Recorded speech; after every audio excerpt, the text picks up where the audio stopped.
Kalau menurut pertanyaan saya itu budaya patriarki itu ketimpangan antara laki-laki dan perempuan dalam keluarga. Jadi tugasnya itu kalau laki-laki itu kan kadang ada keluarga yang berprinsip laki-laki wes nyantai wae tinggal mangan. Sedangkan yang menggarap segala sesuatu yang di rumah seperti masak, seperti bersih-bersih dan yang lain sebagainya itu perempuan. Lah bagaimana untuk merubah keluarga yang berprinsip seperti itu? Kalau kita merubah tidak bisa, Bu. Karena sebuah keluarga itu dibentuk dari dua orang yang merasa nyaman dengan kondisi keluarganya dan kesepakatan dari dua orang ini yang akhirnya menjadi 3, menjadi 4, menjadi 5. Kalau merubah secara frontal itu tidak bisa. Tetapi yang bisa kita rubah, kita menjadi contoh dulu. Istri nih kok kondisi kok ini mau merubah nih seperti ini. Kita tidak bisa merubah suami kita kalau kita sendiri belum bisa memberikan contoh. Kita kasih contoh, karena kalau merubah secara frontal, keluarga yang dibentuk itu adalah kesepakatan dua orang ini yang akhirnya menikah, akhirnya menjadi satu keluarga. Akhirnya dari dua orang ini menjadi 3, menjadi 4. Kita yang jadi contoh dulu. Kalau pengen ada sesuatu yang berubah, kita yang menjadi contoh dulu. Dan kita bersyukur loh, perempuan itu multitasking ya. Oke? Sepakat ya? Oke, sip. Saya udah di bel Bu, di kode barusan. Kalau acara TV, ayo siap online berikutnya. Mudah-mudahan puas Bu ya jawaban dari Bu Nimu nggih.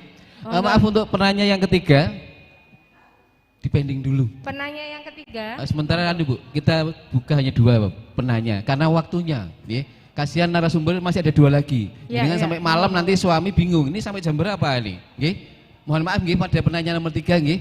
Jadi bisa nanti sharing curhat lewat chat kan enggak apa-apa Bu. Kepada Ibu Wali, pada Bu Nimu, ngaten nggih. Demikian, karena maaf narasumbernya masih ada 2 orang lagi, Pak Parimo sama Ibu Agustin. Begitu nggih.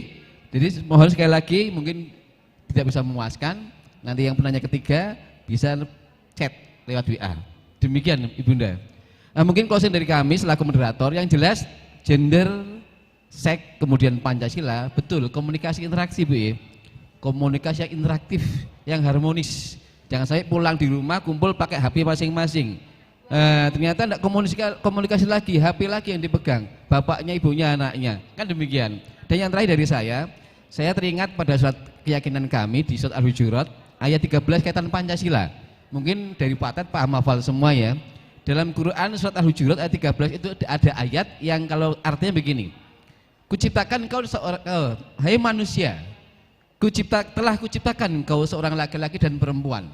Kemudian kujadikan kau bersuku-suku dan berbangsa-bangsa untuk lita'arafu. Ayat berikutnya inna akramakum indallahi atqakum. Itu adalah kunci Pancasila. Kemudian di surat sama Al-Hujurat ayat 12, ayat 11, kalau itu dipahami maka tidak akan ada terjadi saling penghinaan, pengolokan antara sara sehingga muncul rasis. Demikian, mudah-mudahan dari materi yang telah disampaikan dari 2 narasumber sangat bermanfaat bagi kita semua, bekal kita semua untuk pribadi, keluarga dan masyarakat. Mungkin dari kami selaku pembawa pendamping sebagai moderator, mohon maaf juga mungkin dalam berbicara berkata banyak salah kata, canda humor ya Bu Nimu ya Bunda nggih. Mohon maaf, kita manusia, yang baik dari Allah, yang salah dari saya pribadi. Saya juga mohon pamit karena ada acara lagi musren dampingin Ibu jam 1 ya. Sekali lagi kami pembawa moderator minta maaf atas segala kurangannya. Maka untuk session yang pertama 2 ini kami tutup dan saya mengucapkan terima kasih. Assalamualaikum warahmatullahi wabarakatuh. Aplaus untuk Ibunda berdua. Ya, terima kasih. Monggo pada ya, Ibu. Mohon berkenan Ibu Ketua TPPKK dan Ibu Sekretaris TPPKK untuk bisa menempatkan diri. Berkenan Bapak PLT Kepala DPM-PPA menyerahkan sertifikat dan kenang-kenangan dari teman-teman Cantika. Sekaligus foto bersama narasumber dan fasilitator PPKBM Puspaka LP Par Kota Pekalongan.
Materi sudah siap nggih? Ya. Baik, terima kasih. Bismillahirrahmanirrahim. Assalamualaikum warahmatullahi wabarakatuh. Iya. Monggo Bapak. Ya. Masih semangat Ibu-ibu semuanya?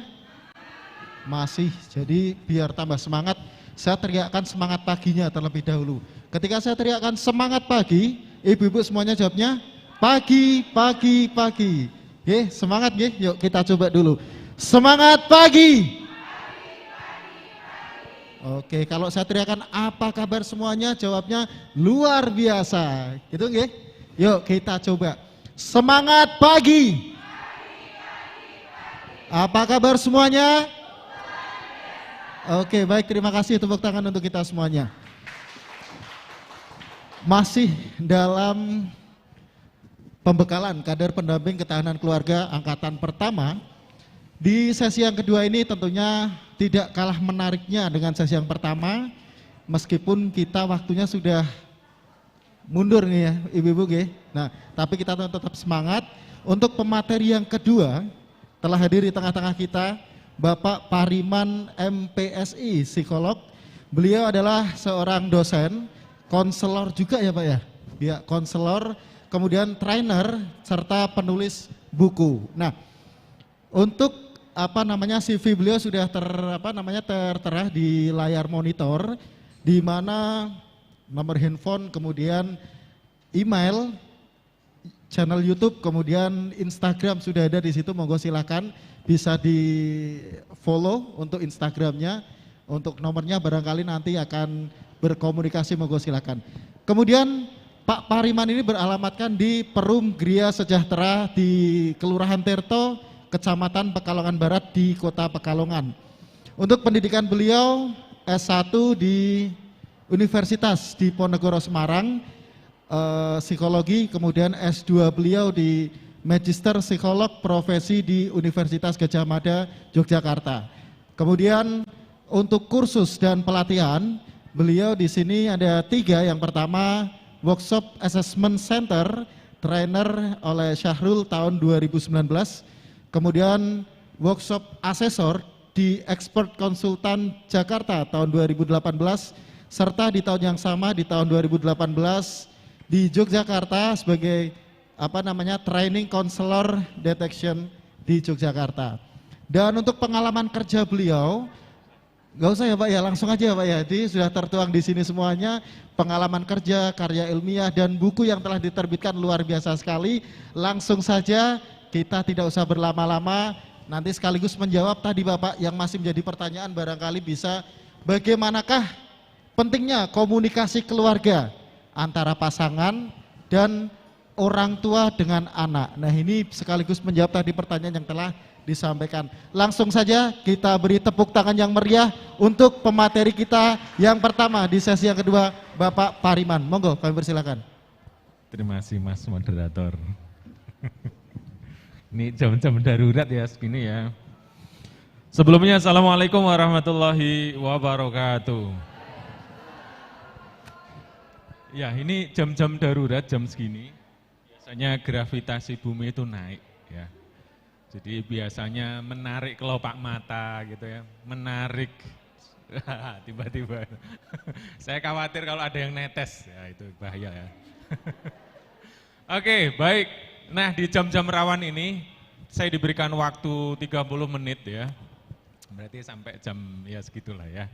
Nah, slide saya nggak banyak, slide saya itu hanya 6. Ya, slide saya hanya 6, nggak banyak. Nah, tapi saya ingin pastikan bahwa semuanya di sini konsentrasi. Ya, konsentrasi. Jangan sampai duduk di sini, matanya ke depan, tetapi barangkali pikirannya ke rumah. Ya, tadi kayaknya saya lupa nggak masak nasi.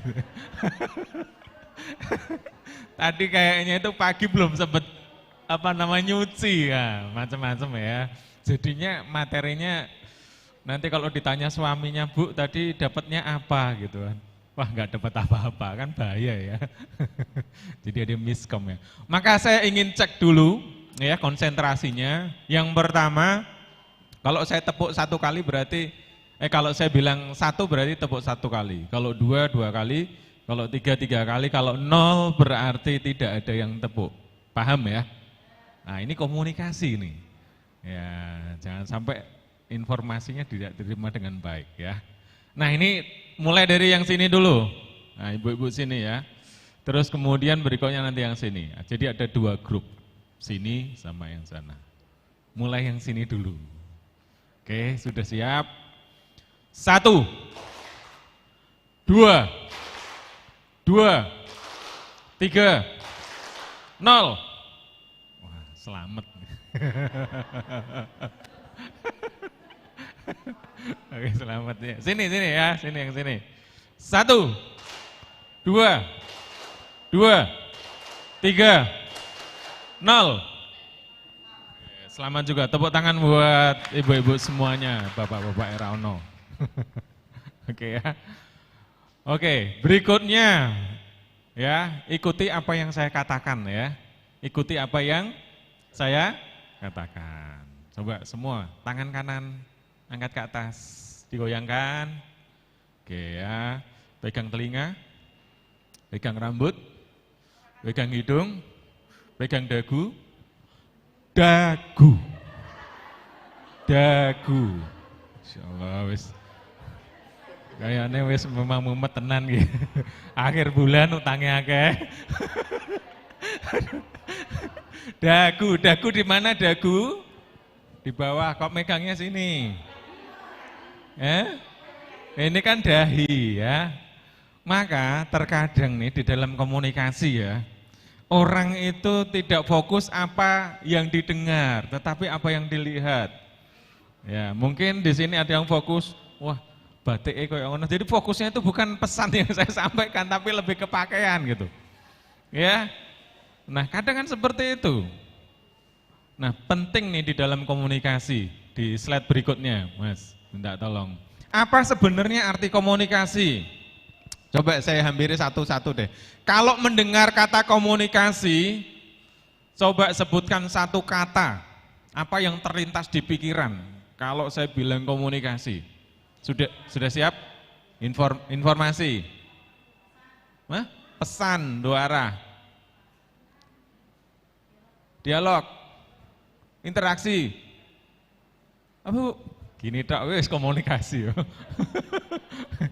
Yo, sekarang bapaknya, beres ya. Apa? Ya, 1 kata, komunikasi. Hah? Iya, ujung. Lisan. Penyampaian. Ngobrol.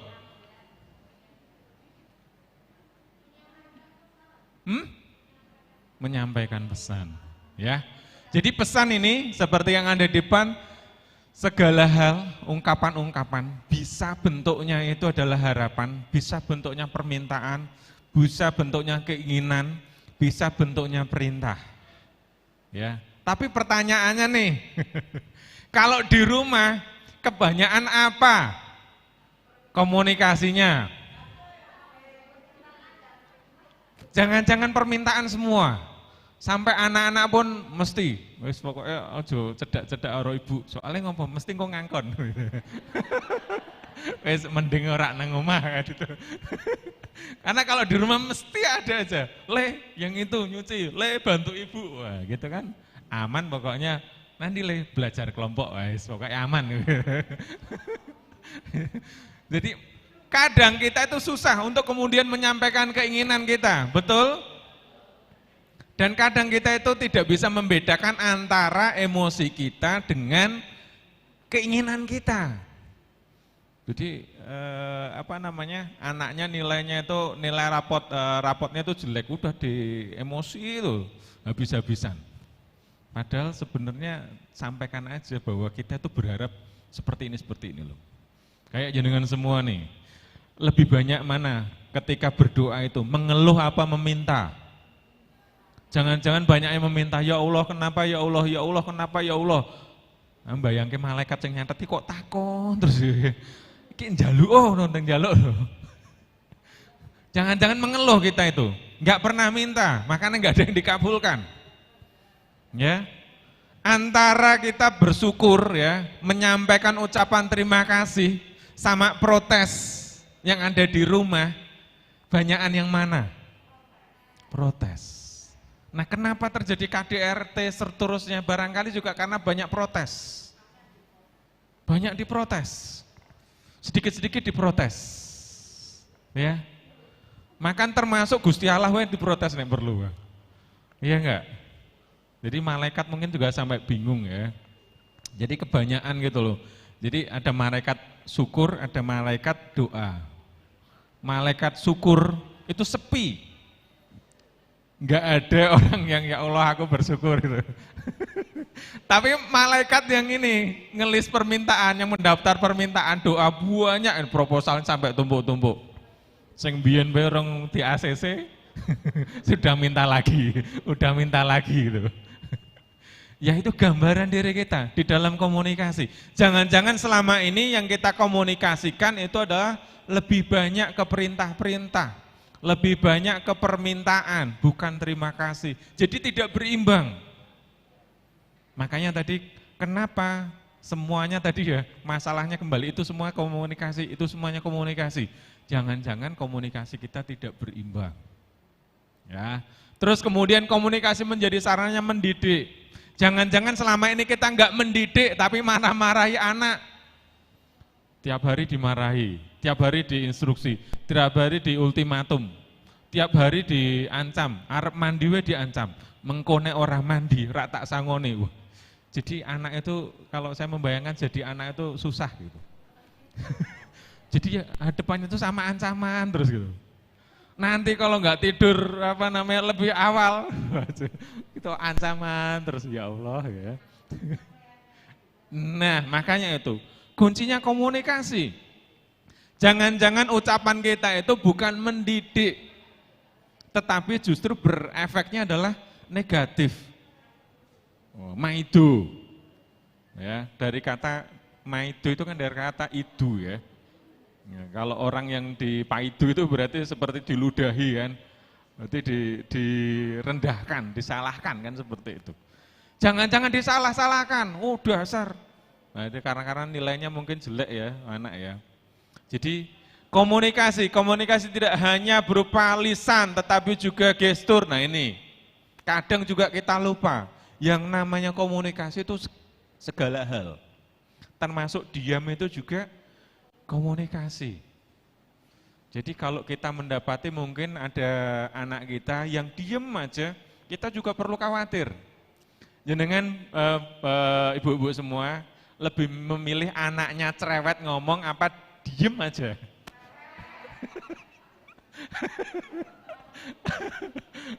Walaupun cerewet itu agak bising, tetapi kita lebih suka ketimbang diem. Kalau diem itu adalah susah untuk ini sebenarnya karepe opo. Apa yang dimaui, maka kita harus latih juga untuk kemudian kita latihan ngomong.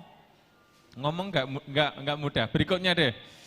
Contoh, ini nanti saya kasih tips-tips aja ya. Ibu-ibu semua, ini ada pendekatan-pendekatan yang bisa kita gunakan untuk anak ataupun pasangan. Karena komunikasinya adalah kita komunikasi antara pasangan ataupun orang tua dengan anak. Setiap orang itu ingin dihargai, ingin dicintai, tetapi caranya berbeda. Ada yang pertama nih, word of affirmation. Ada orang-orang yang dia itu suka dipuji.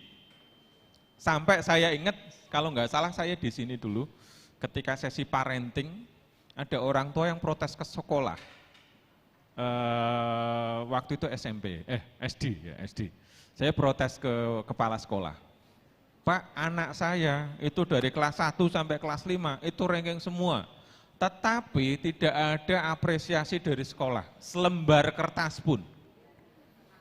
Ya, selembar kertas pun, walaupun mungkin modal berapa sih, Rp1.000 kan barangkali ya, atau 1.500 kan. Kalau saya sendiri, karena saya orang biasa, maka setelah anak saya mendapat rapot, nilainya bagus, saya ajak anak saya jajan mie ayam. Dia bilang seperti itu di ruangan, iya saya ingat di ruangan ini. Saya menangkap bahwa bahasa anak itu, dia akan lebih semangat, akan termotivasi kalau dia diapresiasi. Dengan bentuknya adalah, oh kamu hebat lah, seperti itulah bahasanya ya. Kamu adalah bagus, kamu berprestasi. Walaupun itu hanya selembar kertas. Nah saya tanya ke ibu-ibu semuanya, kapan terakhir jenengan semua itu memuji suami? Wah bojoku pancen paling ganteng kok.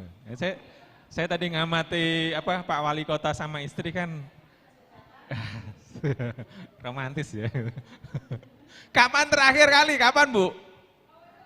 Mau esok? Wah, mau esok Pak. Biasanya ono modusnya nih. Kapan terakhir kali suami memuji ibu-ibu, memuji Anda semua? Mambengi, wah. Tiap malam Jumat Mas. Gitu.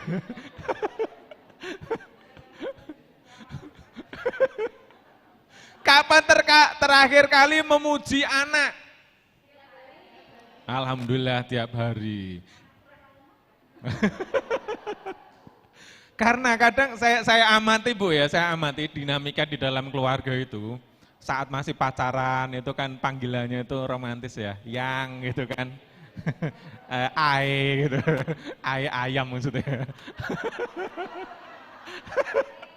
Ya kan seperti itu kan, romantis tuh. Atau mami kan seperti itu ya. Kalau sekarang ya Allah wis ganti wis. Pakmu, mbokmu gitu. Ada juga yang saking ekstrimnya mungkin ya karena mungkin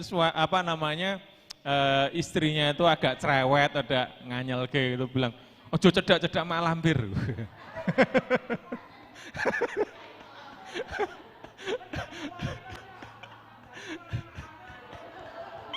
Makanya istrinya juga nggak mau kalah gitu. Kalau dia dikatai mak lampir, dia ngatai suaminya apa? Gendruwo apa gerandong?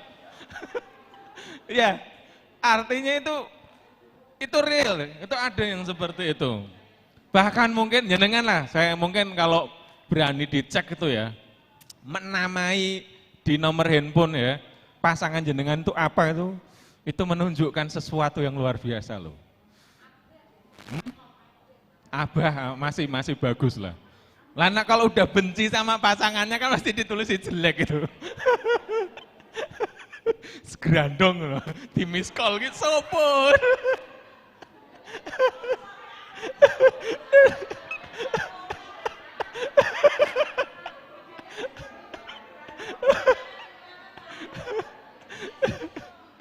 Mesti langsung diganti tuh kalau kok ono gerandong sopor. Lah iya itu loh, Mbak agak romantis apa alamu saya pangeranku atau apa, enggak apa-apa kan buat ini hidup itu kan kita yang ini sendiri gitu loh, yang ngatur sendiri. Romantis enggak apa-apa lah di usia-usia gitu kan. Kan enggak apa-apa kan Bu ya, jangan kalah romantis sama anak-anak SD itu. Jadi saya kemarin lihat itu video anak SD, jadi cowok terus kemudian cewek, ya, anak cewek, terus kemudian ada satu lagi cowok. Jadi si anak SD ini nggak mau diboncengin sama cowok yang di belakang. Itu saya ngelihat ini ya masih anak-anak sebenarnya ya. Tetapi maksud saya jadi tertohok orang dewasa aja mungkin nggak seperti itu gitu. Ya, malah bahaya ya. Terus berikutnya, tadi ada bahasa berikutnya. Selain kemudian ucapan, ada orang-orang yang ingin dimengerti dengan Mas ditampilin slide-nya. Nah, quality time, waktu kebersamaan. Nah, makanya ada anak-anak yang dia itu sebenarnya mungkin ngerepotin jenengan ya. Bu, sidik-sidik bu, ya, gitu. Padahal ngempleng-ngempleng kayak lempung gitu. Bikin slime atau apalah gitu kan. Itu sebenarnya butuhnya quality time, hanya ingin ditunggui aja. Karena dia merasa bahwa dia dihargai kalau ada waktu bersama. Ya, makanya ada kasus-kasus rumah tangga di mana kaya luar biasa, hebat luar biasa, tapi nggak ada quality time, nggak ada waktu buat bareng-bareng bersama-sama. Akhirnya saat kesepian dia bersama dengan orang lain. Kan kasihan kan seperti itu. Jadi kita harus merasa bahwa kita ini orang yang paling bertanggung jawab mendengarkan pasangan kita, mendengarkan anak kita. Jangan sampai kalau dia ada masalah, dia curhat ke orang lain, dan ada orang lain yang mendengarkan, merasa dia nyaman. Wah kayak nyaman gitu, walaupun mungkin secara fisik nggak begitu di bawah jenengan gitu. Atau mungkin anak-anak juga, ini studi saya ya, saya melakukan survei.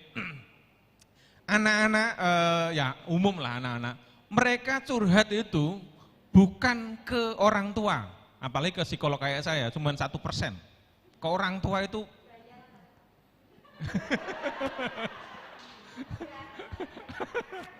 nah tetapi mereka lebih banyak curhat dengan temennya. Ya kalau temennya bagus, kalau temennya nggak bagus, pergaulannya jelek, makanya ada yang kena narkoba, ada yang kemudian ngerokok, dan seterusnya. Ya, makanya kita harus nih ya, quality time. Nah, engkau ndang liburan ya. Jadi nanti pulang ke rumah, Bapak bilang, "Pak, kita perlu quality time." Biasa liburan, malah libur terus ya. Terus kemudian menerima hadiah. Ya, nah kapan terakhir kali jenengan memberi hadiah pada suami? Wah, jarang banget. Bojo wis jarang meneh. Oh, beli apa bareng ya. Jadi di mall itu kelihatan romantis, jadi suami gandeng istri. Wah. Ketika ditanya, wah romantis banget Pak. Enggak, kalau enggak digandeng, wah bojoku kalap. Diskon disontek kabeh. Ternyata bukan romantis gandeng ini ya. Ternyata itu untuk iya.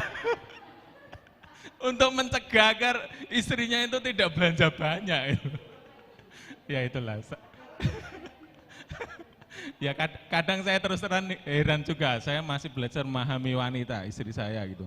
Saya pernah di Semarang itu senasib, jadi kelompok bapak-bapak itu kan ada belanja ya, terus kemudian kan kursi tunggu ya. Jadi jejer-jejer tuh bapak-bapak, mainan HP ini, saya pengen selfie gitu. Karena ibu-ibunya kemana? Ya itu, ya tahu sendiri lah, kalau ada gang kan masuk, muter, nanti balik lagi ke situ. Nah, makanya saya ya belajar di pengalaman itu akhirnya ya sudahlah, kasih uang tunggu kan seperti itu. Banyak itu anak-anak yang seperti itu. Nah, komunikasi dengan anak-anak juga. Jangan mungkin ada yang punya anak kecil, diajak belanja, digandeng. Ada yang punya anak kecil? Ya Mas, digandeng ya kalau di belanja ya, mungkin di mall gitu ya. Tapi lama-kelamaan mungkin anak jenengan nggak mau untuk ikut belanja, bener nggak? Bete. Soalnya ngapa? Bayangke Bu, tangannya ngene terus loh Bu, sejam loh.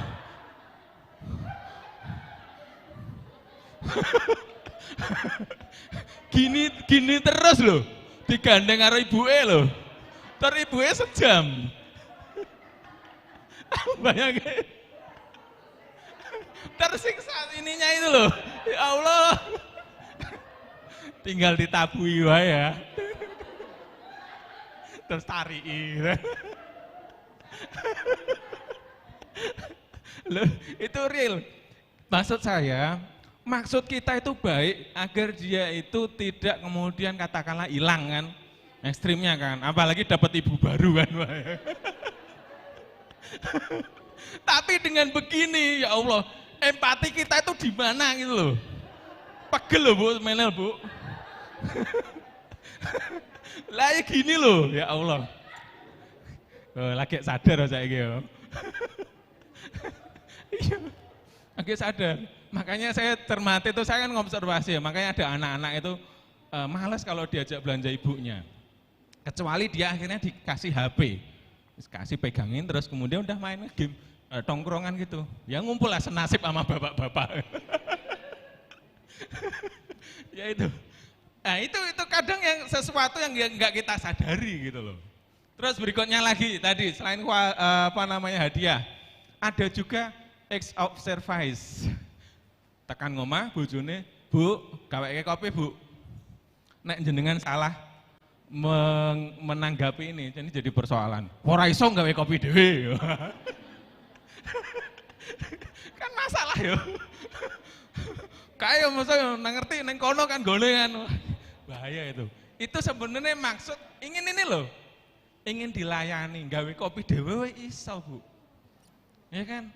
Atau jenengan lah misalnya minta apa gitu, Pak, mbok engko titip sih belikan bawang atau apa. Sebenarnya kan bisa beli sendiri. Tetapi maksudnya adalah ingin dilayani, seneng gitu loh kalau dibantu, kalau bojone ikut gitu. Ya. Makanya ini ada orang-orang yang kemudian nggak tahu soal ini, suaminya sering ke warung kopi karena kalau datang itu ditanya, minum apa Mas, gitu kan, kopi apa susu, gitu. Jadi bukan kemudian ucapan yang marah-marah, kan nanti khawatir kalau kemudian ternyata kok apel terus Pak nanggon kayak warung kopi apa bakule ayuan, masalah. Ya itu. Nah ini kalau ada bapak-bapak mungkin saya singgung juga ini ya, sayangnya rano bapak-bapak. Pakai ya, mas-mas, gitu.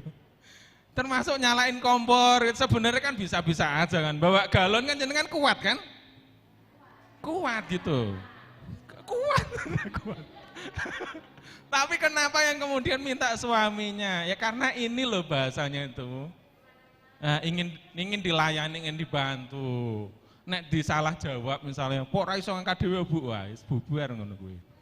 Nah ini yang komunikasi dalam keluarga itu penting. Ini didasari ini loh, bahasa ini. Jadi setiap hal harus kita tahu, oh bahasa dia seperti itu. Kemudian sentuhan fisik. Nah itu tadi, kapan jenengan digandeng, kapan ngelus-ngelus anak, kapan ngesun anak. Jo sampai kemudian ada anak-anak yang mungkin bahasanya adalah bahasa ini. Dia seneng kalau kemudian dilulus kepalane, digandeng. Ya, bentuk dari kasih sayang. Ya. Oke, klik. Ternyata wis 15 menit. Berikutnya, pahami kebutuhan. Ini ibu-ibu semua, data menunjukkan ketika masa pandemi itu banyak perceraian. Real itu ya, meningkat perceraian. Tapi nggak tahu yang cerai ini kenapa gitu. Tapi permasalahannya adalah pertama kebutuhan fisik, soal ekonomi, ya gajinya turun dan seterusnya, kesulitan ekonomi. Terus kemudian ada rasa aman, ya. Terus kemudian berikutnya ada kasih sayang. Kenapa ada orang-orang yang wis sugih sakpore kalau bahasa sini ya. Terus kemudian kaya luar biasa, aman bahkan. Rumahnya dijogo, kedudukannya tinggi, tetapi kok selingkuh juga, karena kebutuhan kasih sayang nggak didapatkan. Ya, bojone nagih terus kok arisan Pak, arisan we sampai 20. Rumput tetangga lebih hijau katanya, makanya sirami rumput sendiri. Mohon maaf Pak, waktu masih tersisa 5 menit lagi. Iya, siap. Saya ngelihat itu kok Mas, tenang, aman kok. Mungkin kasih sayang nggak kurang-kurang. Woi, setiap malam Jumat pol-polan. Nah. Tapi mungkin nggak ada penghargaan. Jangan lihat-lihat berita-berita itu. Ya, karena nggak ada penghargaan. ketika suaminya ada masalah atau istrinya ada masalah, nggak ada waktu untuk mendengarkan, nggak ada waktu ngobrol, nggak ada waktu bersama. Sehingga ya cari orang lain di luar, ngobrol nang kafe, akhirnya merasa nyaman, dihargai. Mas kuwi jane koyo layangan putus ya. Jenengan ngikuti apa ora? Itu. Nanti jenengan lihat, ini saya kebutuhannya apa nak fisik menurutku iya, saya aman ya iya, mungkin kasih sayang penghargaan, mungkin penghargaan. Ya, di situ. Jadi ini yang harus kemudian dipahami, bojoku butuh apa kita orang. Nah, apa namanya fisik wes lah, harta bercukupan lah, aman wes, insya Allah aman nih bojone harus selingkuh kan gitu ya. Terus kemudian kasih sayang, terus kemudian penghargaan, termasuk ke anak. Jangan sampai kemudian di atas itu aktualisasi diri ya, pinter, karirnya bagus, kan seperti itu. Jangan menuntut, weh, kudu ranking 1. Lah sekolah wae ra duwe bolpen. Kun ranking 1. Ya, kan masalah loh. Enggak ada rasa aman. Maksudnya koncone iki jajan dekne ora, kan gak aman kan? Ya. Atau kemudian nggak ada kasih sayang, samben mulai tekan ngomah, bapak ibu wis berantem terus. Ya pinter-pinter kok apa lahir, tetapi karena ada masalah itu akhirnya dia kepikiran. Ya nggak bisa beraktualisasi diri. Nah omah dikandani, wis diseneni, terus padahal wis dino Selasa cek Senin. Makanya kalau kadang itu anak-anak itu kalau jenengan amati jalannya itu berat sebelah kadang. Wah, karena di kepalanya tuh banyak. Ayo terus berikutnya, masih 5 menit saya kebut. Lanjut, slide berikutnya. Sekilas-sekilas saja. Nah, berkomunikasi dengan kepribadian. Nah, perlu untuk kemudian berkomunikasi. Saya beri kata, ini Bu, kunci-kunci ya. Setiap orang itu punya kepribadian, tipe. Ada yang dia itu tipenya itu seperti orang tua. Jenengan ngerti nek wong tua, nasihati, ngojo ngene dan seterusnya. Pokoknya banyak nasihat. Kemudian ada orang dewasa, kepribadiannya orang dewasa, mesti berpikir logis. Lagi piye kok iso, piye carane, piye engko dan seterusnya, ngajak mikir. Tapi ada anak-anak yang suka santai, melucu, kan seperti itu ya. Nah, kita harus paham pasangan kita ini sedang memerankan apa. Jangan sampai salah treatment. Kalau kemudian dia sedang memainkan peran anak-anak, lagi manja-manja mbek bojone, jenengan harus bisa ikut juga, ikut manja-manja. Jo sampai kemudian perannya jadi orang tua, wis tua juga, sek manja-manja, wah nggak connect nanti. Kalau ketemu orang lain yang bisa manja-manjain dia, nah cocoknya malah dengan dia. Kita harus tahu gitu. Termasuk ke anak. Kalau kemudian memang anak-anak, kita harus turunkan. Bahasanya adalah bahasa ke anak-anak. Ya, kalau di sini bahasanya adalah egonya ego anak-anak. Ya guyonan, ya santai. Saya sama anak saya itu kadang yang ngetos, ya kadang ya macam-macam pakai guyonan. Karena kalau menggunakan bahasa orang tua, nasihati, mesti akan susah nerimanya. Gitu ya. Nah, termasuk juga nih, ya kalau kemudian umumnya terjadi masalah, di sini karena nggak ada koneknya. Jadi kalau misalnya anak-anak berarti oke. Tapi kalau anak-anak orang tua nggak oke. Mesti kalau ada yang nggak oke, mesti ada masalah. Jadi jangan nanti kalau misalnya memang mendampingi keluarga-keluarga, kok misalnya ada yang curhat seperti itu, lihat nih mana yang salah di komunikasinya. Ojo-ojo bojone mesti ngandani terus, ya. Terus suaminya padahal mungkin berpikir logis, ini enggak nyambung. Atau ke anaknya dikandani terus, orang tua enggak mau untuk menurunkan egonya dia, ya enggak akan nyambung. Jadi jenengan menasihatinya bisa tahu gitu ya. Klik berikutnya, refleksi Bapak Ibu semuanya, ada bapak-bapak, ibu-ibu. Ini 5 jari ya, tahu ya simbolnya ya. Nah, jari ini apa namanya? Bu jari. Jenengan kalau begini itu berarti apa? Jempol, bagus ya. Nah, terus kalau begini ini apa? Jari apa? Nah, kalau misalnya gini-gini maksudnya apa? nunjuk-nunjuk merintah ya. Kalau ini jadi apa? Nah, kalau gini maaf ya. Kalau ini manis. Ya kalau begini mungkin nggak ada begitu maknanya ya. Kalau ini kelingking. Kalau gini kecil. Nah, refleksi di rumah tangga kalau ada persoalan, ya mana nih yang di sini? Biasanya itu nggak imbang menggunakannya, ya minim yang ini. Ini tuh perannya luar biasa loh. Tetangga di kampung saya masih kerabat itu ada yang kehilangan jari jempolnya, ya karena ketarik karena satu eksiden lah seperti itu. Megangnya jadi nggak kuat, ya. Kalau kehilangan jari telunjuk masih bisa kuat, asal ininya masih. Nah bayangkan, kalau di dalam kehidupan ini di rumah tangga, minim yang jari jempol, seperti apa? Jarang ngapresiasi bojone, wah ayu mbok, wah kan seperti itu kan. Mesti nek bar kondo ayu mesti masake kan. Coba kalau yang kebanyakan adalah ini, apa yang terjadi?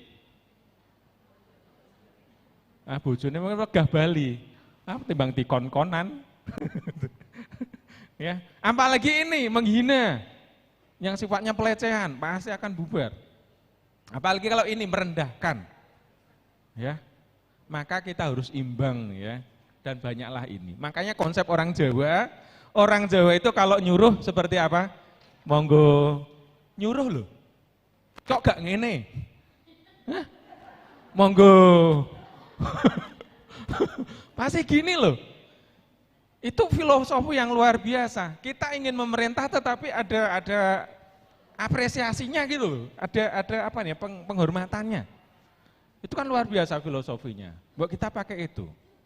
Nah, kalau di dalam ucapan berarti apa? Minta tolong. Pak nyuwun tolong Pak, gentengnya bocor Pak. Nah misalnya ya. Utawa sama ibunya juga, Bu nyuwun tolong gaweke kopi. Itu kan minta tolong jadi sesuatu yang berbeda. Sama anak juga demikian. Ya. Oke, terakhir wis di warning aku. Nah, ini ya, intinya nanti kalau di dalam komunikasi kita harus kredibel, kita harus paham betul nih. Kalau kita orang baik, ya tunjukkanlah kita memang kredibel. Ya. Terus kemudian konsisten. Jangan sampai bedo-bedo, ya.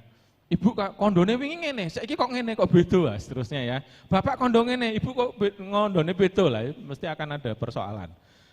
Konten isinya dari isi ucapannya juga harus bagus ya. Ada clarity harus jelas. Sebenarnya ibu mau ngangkon apa yo? Ngangkon apa nyeneni yo jenengmu yo. Jadi iki ngapre jenenge nyeneni apa piye sih? Harus jelas ya. Konteksnya harus sesuaikan konteks. Bojo lagi goreng-goreng, suamine nyelo-nyelo mesti akan marah. Jadi harus lihat konteksnya. Terus kemudian continuity untuk menyampaikan sesuatu harus bagus terus-menerus ya. Dan yang terakhir kapabilitas. Lihatlah, ki jane bojoku iso dijak ngomong ora sih gitu kan. Nek dia kalau dia orangnya pendiam ya kita harus lebih aktif. Demikian, mudah-mudahan bermanfaat, agak ngebut, mudah-mudahan kesampaian. Dan ini kayaknya asik, ada beberapa orang yang sudah khusyuk berzikir. Jadi komunikasinya bukan cuma saya, tapi sudah sama Gusti Allah. Terima kasih, Assalamualaikum warahmatullahi wabarakatuh. Waalaikumsalam warahmatullahi wabarakatuh. Berikan tepuk tangan yang meriah untuk Pak Pariman untuk kesempatan sesi kali ini. Baik, untuk selanjutnya kami persilahkan untuk satu sesi pertanyaan untuk dua penanya. 1, 2, cukup ya? 2 dulu sementara.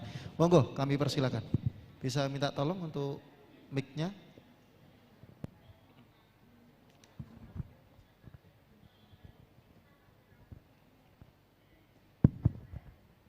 Ya, pertanyaannya singkat, monggo. Bismillahirrahmanirrahim. Assalamualaikum warahmatullahi wabarakatuh. Nama Susana dari pengurus anak cabang Pekalongan Selatan Fatayat Nahdlatul Ulama. Begini Pak Pariman, terima kasih atas ilmunya. bagaimana cara menasihati anak agar tidak terkesan mendikte. Jadi kalau kita punya anak di depan kita, oke lah insya Allah bisa dengan slow but sure gitu ya Pak. Tapi kalau anaknya di pesantren, sedangkan kita jarang ketemu sama anak, bagaimana cara menasihatinya? Apakah saat si anak kita nyambangi atau saat pulang? Karena kan jarang kita bertatap muka gitu Pak. Terima kasih. Billahi taufiq wal hidayah. Wassalamualaikum warahmatullahi wabarakatuh. Dijawab langsung atau pertanyaan kedua Bapak? Langsung aja ya. Langsung saja. Baik, tes. Saya jawab langsung nanti. Nah, di dalam komunikasi dialog Bu ya, bagusnya itu dialog. Dialog itu berarti dua arah, bukan satu arah. Maka kalau kita anak itu kita ajak dialog. Kita menggunakan namanya istilahnya apa ya? Misalnya sederhana lah. Kalau dia punya persoalan, misalnya persoalannya itu ya dengan tanya misalnya, kabarnya gimana, ada persoalan apa, seperti itu kan ya. Tidak kemudian kita langsung memberikan pilihan harus ini, tetapi ajak berpikir, ini persoalannya seperti ini, menurut kamu gimana, ada solusinya enggak? Kayaknya saya mau gini Bu, ini sama ini. Oke, kamu kan sudah punya pilihan itu ya. Walaupun kita ini mungkin sudah tahu itu enggak baik, tetapi kita bilang biar enggak baiknya itu keluar dari diri dia. Nah, apakah sudah kamu pertimbangkan nih baik buruknya? Baiknya apa kira-kira, buruknya apa? Ya. Kalau dia sudah menyampaikan baiknya seperti ini, buruknya seperti ini, oke, secara lebih lanjut lagi misalnya kamu mau lakukan nih, secara jangka panjang, kira-kira dampaknya ke dirimu bermanfaat atau enggak. Jadi ajak dialog, ajak berpikir. Tidak kemudian yang terjadi kan biasanya kita akan satu arah kan, meminta anak begini. Ya Bu, pesan tersampaikan tapi tidak diterima. Ya, nggak akan terbales gitu. Baiknya harus ada balesan ya, chat ya. Ajak untuk berpikir. Gunakan ego kalau di sana tadi adalah ego orang dewasa. Kita hilangkan ego orang tua, kita hilangkan ego anak, terus kemudian kita ajak buat berpikir. Cara itu saya gunakan Bu, untuk mengatasi ada orang yang konsul ke saya, dia mau bunuh diri. Iya, udah bunuh diri kan sudah sesuatu yang serius ya. Ya sudah saya ajak ngobrol, dia, masalahmu apa masalahmu? Dia cerita, itu benar masalah enggak? Apakah hanya perasaanmu? Nah, dia mulai mikir, saya enggak nasihati. Oke, terus dengan seperti itu, kamu ke depan pengen gimana? Saya ajak dia buat berpikir ke depan. Saya pengennya seperti ini. Oke, kalau seperti itu, kamu sudah pertimbangan enggak? Kira-kira dengan melakukan itu baik buruknya buat kamu gimana? Ajak buat ngobrol aja. Enggak saya kasih, kamu harus begini, enggak. Biar keluar dari diri dia sendiri. Nah, termasuk kemudian sekarang kalau kamu kan sudah putusin ya, kamu mau ini, kamu mau melakukan ini. Nah sekarang kalau misalnya dalam 2 hari ini kamu mulai dari mana? Mau actionnya seperti apa? Ya sudah, komit ya, berarti pertemuan berikutnya nanti ketemu saya, kamu sudah lakuin ini. Ya seperti itu. Karena apa? Kalau psikolog itu memang enggak boleh menasihati Bu. Kalau nanti dicatat terus kemudian jadi dasar hukum, kan jadi persoalan ya. Maka di sini juga ajak ngomong. Jangan sampai nanti suatu saat juga, ibu kan wis ngandani aku kan ngene, aku dilakokke ibu loh. Wis sesuai ibu loh. Ternyata pesannya kita 10 tahun yang akan datang ternyata enggak berlaku. Udah kedaluarsa. Ya, makanya kalau pesannya sahabat Ali bin Abi Thalib itu kan didiklah anakmu sebagaimana zaman dia nanti besar. Karena zamanmu dengan zaman dia berbeda. Ojo sampai kita ini merasa bahwa kita udah tahu memberikan nasihat semuanya, ternyata nasihat itu sebenarnya adalah warisan dari mbah-mbah. dan hidupnya mbah-mbah itu mungkin sudah nggak sesuai konteks sekarang. Atau masa depan yang sekarang ini 10 tahun yang akan datang kan sudah berbeda. 20 tahun yang akan datang kan sudah berbeda. Bayangkan anak jenengan itu nanti ketika sudah usia 20 tahun, bayangkan kira-kira situasinya sudah seperti apa. Nah itu. Jadi ke arah sana Bu. Lebih ke ajak berpikir. Ya. Gitu Bu ya. Mungkin butuh proses, tapi poinnya adalah yang pertama harus ada dialog dua arah terlebih dahulu, terus kemudian ajak dia untuk berpikir, mempertimbangkan. Seandainya nanti dia buntu, saya yakin akan kontak lagi. Bu, aku kok bingung nggih. Ya berarti disitulah saat memberi nasihat. Kalau dia memang butuh. Oke. Selanjutnya yang kedua. Nggih, bisa diterima Bu Susana nggih. Ya, selanjutnya monggo silakan Ibu untuk penanya kedua. Sebutkan nama, asal, kemudian pertanyaan singkat, jelas, padat. Ya, monggo. Bismillahirrahmanirrahim. Bismillahirrahmanirrahim. Assalamualaikum warahmatullahi wabarakatuh. Saya Fitri Ani dari NA Pekalongan Selatan. Yang saya ingin tanyakan kepada Pak Pariman adalah bagaimana cara mengkomunikasikan anak usia 5 tahun dengan ibu sambung, karena ibu sambung ingin bertemu dengan anaknya tapi si anak tidak mau dan si bapak tidak berkenan untuk bertemu. Bagaimana caranya mengkomunikasikan agar dia mau bertemu dengan ibunya dan tidak cenderung kepada ibu sambung. Matur nuwun. Assalamualaikum warahmatullahi wabarakatuh. Saya konfirmasi dulu ya. Ini sulitnya nggak bisa komunikasi dengan ibu sambung atau ibu yang asli atau gimana? Sulit kepada ibu asli karena cenderung kepada ibu sambung. Karena dia ada pada pengasuhan bapak. Oh iya, iya. Berarti ini ibu mewakili ibunya ya, atau gimana? Nah, sebenarnya kalau itu sebenarnya persoalan inilah uniknya persoalan keluarga itu bukan persoalan satu orang, ya. Jadi nggak bisa langsung kita treatment si anak itu. Kayak seperti ini ya. Ini kan kelihatan yang bermasalah kan anaknya nih, yang mungkin nggak bisa komunikasi dengan ibunya asli kan, ibunya kandung kan. Tetapi kalau kita lihat prosesnya, kenapa bisa terjadi seperti itu? Mungkin dia ada perasaan-perasaan nggak nyaman sama ibunya. Mungkin selama ini ibunya memang melakukan sesuatu dan yang lainnya, kita nggak tahu ya. Atau kemudian memang komunikasi antara bapaknya kandung itu sama ibunya mungkin bermasalah. Sehingga nggak bisa connect. Makanya kalau di treatment keluarga itu nggak bisa satu orang yang ditangani Bu.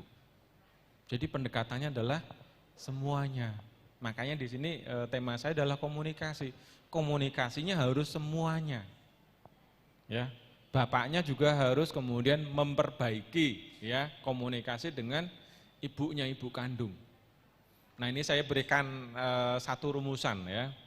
Apapun yang terjadi sama anak pada prinsipnya adalah cerminan dari apa yang terjadi antara orang tuanya. Yes, itu aja.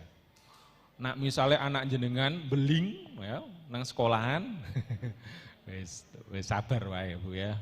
Nera bapak ya ibuke. Padha belinge lho. Terbelinge anak itu kadang tidak sembeling kita kan. Ya gitu. Atau kemudian nuntut, wah ini sudah masuk sekolah Islam nih hafalannya harus 30 juz. Ya bapaknya ngonco juga, ibunya juga ngonco juga. Nah, juz 30 wae hafal kan. Enggak, artinya ada proses bahwa kita harus sadarkan dua-duanya orang tuanya Bu. Jadi pendekatannya adalah ini harus dua-duanya. Ya. Kenapa? Ini tadi yang pakai komunikasi yang terakhir tadi ya. Pertama kan ada kredibel, ya, terus kemudian seterusnya konsisten dan seterusnya, clarity dan seterusnya. Barangkali ada persoalan di situ. Dia menganggap ibu kandungnya bukanlah orang yang kredibel, orang yang mungkin selama ini, ya, mungkin memperlakukan nggak nyaman sama anaknya. Sedangkan ibu yang baru, dia menemukan kredibel di situ, mungkin secara kasih sayang terpenuhi. Ya, Maka untuk mengembalikannya ya harus dikembalikan lagi nih kredibelnya ini. Gimana caranya? Harus membangun kepercayaan lagi. Tunjukkan bahwa memang sayang, memang ingin ada keinginan baik untuk dekat dengan anak. Mungkin bisa dimulai dengan apa tadi? Bahasa cinta tadi, Bu.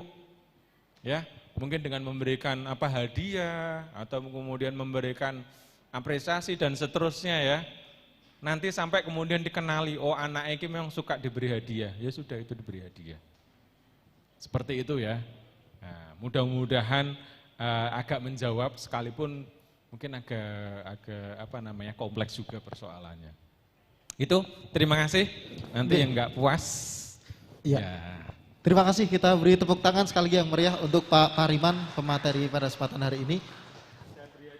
Wah, luar biasa sekali hadiah untuk 2 penanya, sebuah buku dari Pak Pariman, Asiknya Bermain Peran. Ya. Baik, kami simpulkan untuk sesi kali ini bahwa sebagai pendamping ketahanan keluarga kita harus memahami tentang pentingnya sebuah komunikasi. Kenapa? Karena komunikasi yang baik tentunya menjadi modal hubungan yang baik pula. Itu saja mungkin pemateri pada kesempatan hari ini, dan sekali lagi kita beri tepuk tangan untuk Pak Pariman. Semoga apa yang disampaikan bisa bermanfaat untuk kita dan orang-orang di sekitar kita. Jangan kemana-mana, setelah ini masih ada 1 sesi lagi bersama Bu Agustin. Selanjutnya moga Bunda. Ya, terima kasih. Kasih aplaus dulu buat Pak Pariman. Ya, mohon izin Pak Pariman didampingi Pak Arief untuk menerima piagam penghargaan. Dan buat teman-teman ada pengumuman dulu ya nanti sebelum kita selesai.